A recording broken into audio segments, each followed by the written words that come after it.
Hello बच्चों, आप सभी का स्वागत है A1 कॉमर्स क्लासेस में। आज हम लोग इकोनॉमिक्स का फर्स्ट क्लास करने जा रहे हैं। इकोनॉमिक्स का लेक्चर 1 है ये, और जो भी छात्र क्लास 12 से रिलेटेड है या क्लास 11 से भी हैं तो ये चैप्टर सभी को पढ़ना पड़ता है, क्योंकि ये बेसिक चैप्टर है। क्लास 11th में भी आता है और क्लास 12th में भी। तो देखिएगा, हम लोग का चैप्टर है अर्थशास्त्र एक परिचय, इकोनॉमिक्स एंड इंट्रोडक्शन। आज हम लोग इकोनॉमिक्स की चर्चा करेंगे, अर्थशास्त्र का आज हम लोग परिचय करेंगे। जैसे हम लोग कोई भी चीज की शुरुआत करते हैं तो उसके परिचय से करते हैं, इंट्रोडक्शन से करते हैं। उसी तरीका से आज इकोनॉमिक्स की जो शुरुआत हम लोग कर रहे हैं, हम लोग उसके इंट्रोडक्शन से करेंगे, उसके परिचय से करेंगे। At first, economics that means अर्थशास्त्र क्या होता है। देखिएगा, मानव का जो आवश्यकता होती है वो असीमित होती है। मानव की आवश्यकताएं असीमित होती है और साधन सीमित होता है। साधन का वैकल्पिक प्रयोग करके हम लोग अपनी जरूरतमंद आवश्यकताओं की पूर्ति करते हैं, है ना। जो हम लोगों का सबसे महत्वपूर्ण आवश्यकताएं हैं उसकी पूर्ति करते हैं, है ना। तो यहां पे साधन का अर्थ यह है, साधन का अर्थ मतलब धन।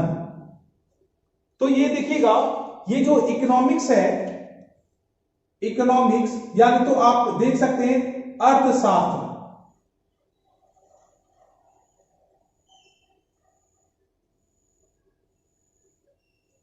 अर्थशास्त्र जो है वह दो शब्दों से मिलकर बना है, एक अर्थ और दूसरा शास्त्र। अर्थ और शास्त्र से मिलकर अर्थशास्त्र बना है, दैट मीन्स इकोनॉमिक्स बना है। अर्थ का मतलब होता है धन, दैट मीन्स वेल्थ, और शास्त्र का मतलब होता है वैज्ञानिक अध्ययन, वैज्ञानिक अध्ययन। इसका मतलब यह हुआ, अगर हम लोग धन का वैज्ञानिक अध्ययन करते हैं तो वह अर्थशास्त्र कहलाता है। धन का वैज्ञानिक अध्ययन करना ही क्या कहलाता है? अर्थशास्त्र कहलाता है। यह हम लोग का इंपॉर्टेंट पॉइंट है। अर्थशास्त्र को इंग्लिश में इकोनॉमिक्स कहा जाता है।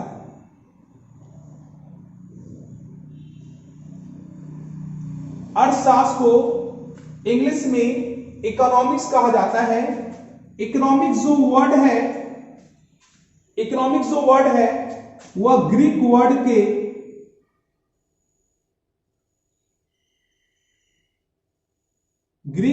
के टू वर्ड से मिलकर बना है। इकोनॉमिक्स जो है वह ग्रीक वर्ड के टू वर्ड से मिलकर बना है, ओकोस और नेमेन। ओकोस का मतलब होता है हाउस होल्ड और नेमेन का मतलब होता है मैनेजमेंट।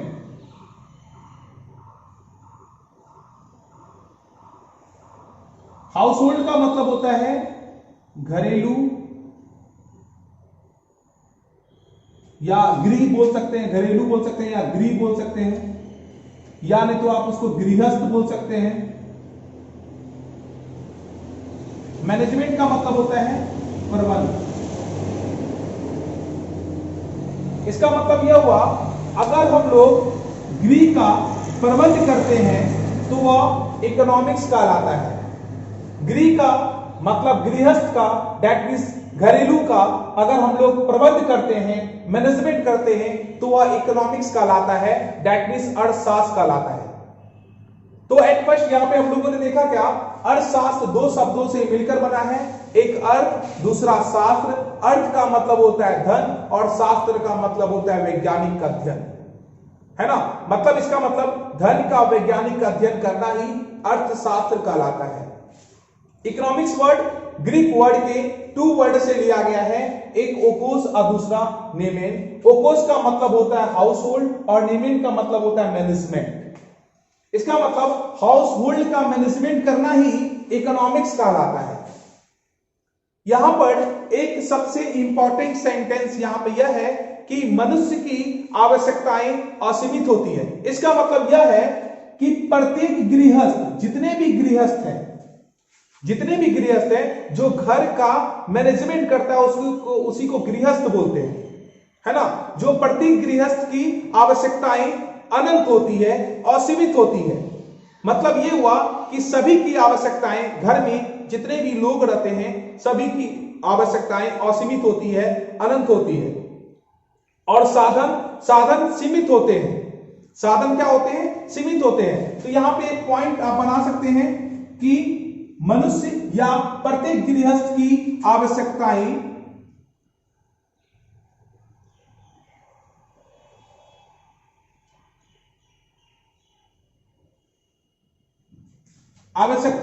अनंत होती है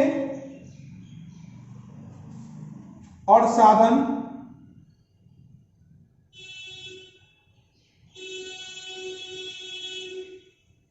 सीमित होते हैं।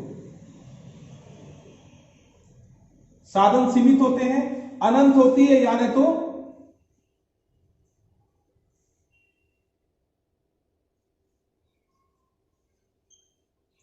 असीमित होती है। मतलब कोई पूछेगा, यहां पे ये ऑब्जेक्टिव क्वेश्चन भी बन जाता है आपका। ऑब्जेक्टिव में आता है कि मनुष्य की आवश्यकताएं क्या होती है, अनंत होती है या सीमित होती है या दोनों या इनमें से कोई नहीं। तो आप उसका आंसर दीजिएगा, अनंत होती है या असीमित होती है। इस तरह से आपका आंसर हो सकता है। साधन क्या होते हैं? तो साधन आपको दे देगा ऑप्शन में असीमित, सीमित, दोनों, इनमें से कोई नहीं। तो आप सीमित आंसर उसका ये देना है। ये ऑब्जेक्टिव क्वेश्चन भी आप कर सकते हैं, ठीक है। तो फिर हम लोग अब देखिएगा, तो हम लोग का अभी इंट्रोडक्शन पार्ट चल रहा है। हम लोग छोटे छोटे चीजों को देखेंगे। अभी देखिएगा, साधन वर्ड देख रहे हैं। साधन 4 प्रकार के होते हैं। साधन 4 प्रकार के होते हैं। पूछिए कौन कौन? तो बोलिएगा भूमि, पूंजी, श्रम और उद्यमी। वैसे आगे भी हम लोग देखेंगे साधन के बारे में। तो यहां जो ये जो वर्ड आया है, यहीं से आप इसका डिफिनेशन भी निकाल सकते हैं। प्रत्येक गृहस्थ की आवश्यकताएं अनंत या असीमित होती है तथा साधन सीमित होते हैं। साधन सीमित होने पर भी उसका वैकल्पिक प्रयोग करके अपनी जरूरतमंद आवश्यकताओं की पूर्ति की जा सकती है। इस तरह से आप पॉइंट वाइज लिख सकते हैं इकोनॉमिक्स के बारे में। अब देखा जाए, विभिन्न विद्वानों ने, बहुत सारे विद्वान थे, बहुत सारे विद्वान के द्वारा ये परिभाषा दिया गया है, इकोनॉमिक्स को डिफाइन किया गया है बहुत सारे विद्वान के द्वारा, है ना। तो उसको भी देखेंगे हम लोग। तो एट फर्स्ट सबसे पहले आप इसका स्क्रीनशॉट खींचना चाहते हैं तो खींच सकते हैं। स्क्रीनशॉट खींच लिए होंगे। चलिए, बहुत सारे विद्वान के द्वारा जो परिभाषा दिया गया है हम लोग उसको भी देखेंगे। अब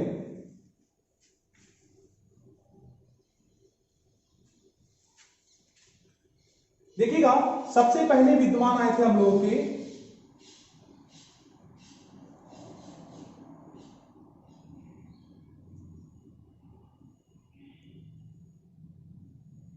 एडम स्मिथ। एडम स्मिथ जो कि एक अर्थशास्त्री है, एडम स्मिथ जो कि एक अर्थशास्त्री है, उन्होंने 1776 में ईस्वी में उन्होंने एक पुस्तक लिखा। उस पुस्तक का नाम है, ध्यान दीजिएगा, उस बुक का नाम है an inquiry into the nature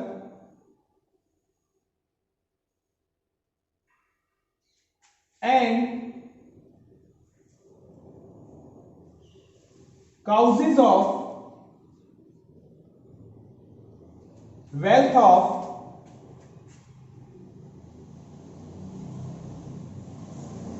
nation. ये बुक का नाम है an inquiry into the nature and causes of wealth of nation. ये पुस्तक का नाम है। इस पुस्तक में उन्होंने इकोनॉमिक्स को डिफाइन किया और इकोनॉमिक्स में बताया क्या कि अर्थशास्त्र धन का विज्ञान है। इन्होंने इसमें परिभाषा दी, अर्थशास्त्र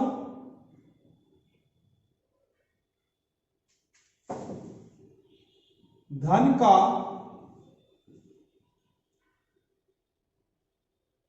विज्ञान है। इन्होंने धन को सबसे ज्यादा महत्व दिया। इन्होंने बताया क्या कि धन क्या है, धन की मात्रा को कैसे बढ़ाया जाए, इससे संबंधित एडम स्मिथ ने अर्थशास्त्र की परिभाषा दी। इन्होंने एक पुस्तक लिखा, उस पुस्तक का नाम था an inquiry into the nature and causes of wealth of nation. इस पुस्तक में उन्होंने एडम स्मिथ ने अर्थशास्त्र को डिफाइन किया और बोला क्या, अर्थशास्त्र धन का विज्ञान है। अगर मनुष्य के पास धन क्या है ये मनुष्य को पता चल जाए और धन की मात्रा को कैसे बढ़ाया जाए ये पता चल जाए तो आप अपनी जरूरतमंद या मैक्सिमम या अधिकतम अपनी आवश्यकताओं की पूर्ति कर सकते हैं, ये एडम स्मिथ ने कहा। इसी कारण से ये फर्स्ट परिभाषा देने के कारण इन्हें father of economics, father of economics, इसका मतलब अर्थशास्त्र का पिता। अर्थशास्त्र का पिता भी इन्हें कहा जाता है। कोई पूछेगा फादर ऑफ इकोनॉमिक्स क्या, ये किसे कहा जाता है, या कोई बोल सकता है अर्थशास्त्र का पिता या जनक किन्हें कहा जाता है, तो आप बोल सकते हैं एडम स्मिथ। तो बहुत सारे ऐसे विद्वान हैं जिन्होंने अर्थशास्त्र की परिभाषा दी। तो सबसे पहले आज हम लोग एडम स्मिथ को देखेंगे।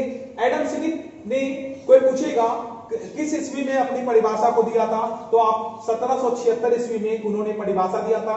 उनकी पुस्तक का नाम क्या है, an inquiry into the nature and causes of wealth of nation, ये पुस्तक का नाम है। उन्होंने किससे संबंधित परिभाषा दी थी, उन्होंने धन संबंधित परिभाषा दी थी, दैट मींस वेल्थ से संबंधित। उन्होंने वेल्थ से रिलेटेड परिभाषा दी थी।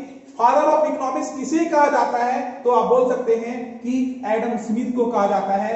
अर्थशास्त्र का जनक या पिता किसे कहा जाता है, एडम स्मिथ को कहा जाता है। ठीक है, इनकी भी आलोचना हुई, बहुत सारे अर्थशास्त्री ने इनकी आलोचना की, लेकिन आलोचना के लिए आपको तो वेट करना होगा और नेक्स्ट वीडियो में इनकी आलोचना करने वाले जो भी अर्थशास्त्री थे उनका हम लोग देखेंगे। ठीक है, तो आप लोगों को वीडियो कैसा लगा आप लोग जरूर बताइएगा। ठीक है, थैंक यू सो मच। जय हिंद, जय भारत।